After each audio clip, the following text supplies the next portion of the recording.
Alors, mais c'est des co-thérapeutes de psychodrame, alors j'imagine. Ah ouais, j'ai mal lu, moi j'ai compris que c'était en psychanalyse. Mais ça revient un peu au même. C'est-à-dire qu'en fait, j'ai toujours dit qu'après une séance de psychodrame, il était inutile de redire des conclusions parce qu'elles apparaissaient comme une délégation de ce qui venait juste de se passer d'important. Et justement, les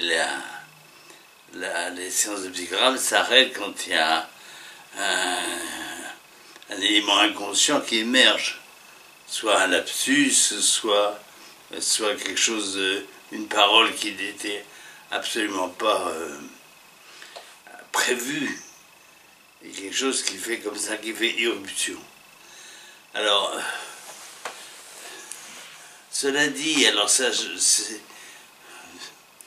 des histoires en psychanalyse, ça existe aussi des psychanalystes qui se croient obligés de dire leurs sentiments, ou de dire, ou de raconter par exemple aux patients des rêves qu'ils ont faits sur eux.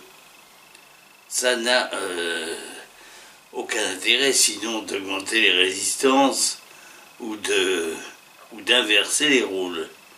Parce que la psychanalyse n'est pas une intersubjectivité comme le texte pourrait le faire apparaître.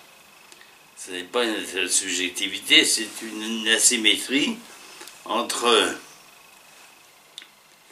le sujet, qui lui peut dire tout ce qu'il veut, et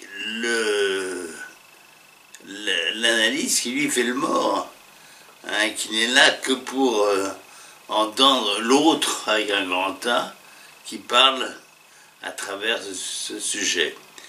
Alors en psychodrame c'est vrai aussi, mais un peu moins, parce que il est vrai qu'en psychodrame il arrive qu'on n'en soit pas à quelque chose de vraiment analytique, et dans ce cas-là, ça peut être utile de parler avec le sujet. De la même façon qu'en analyse, on n'est pas tout le temps le grand autre, on n'est pas tout le temps celui qui se tait et qui fait silence, il faut quelquefois parler.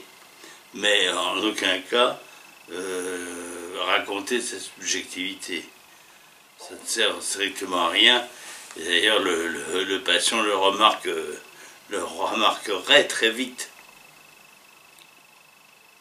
Donc ça n'a strictement aucun intérêt, sinon celui de connaître les fantasmes de l'analyse, et Dieu sait, heureusement qu'il en a.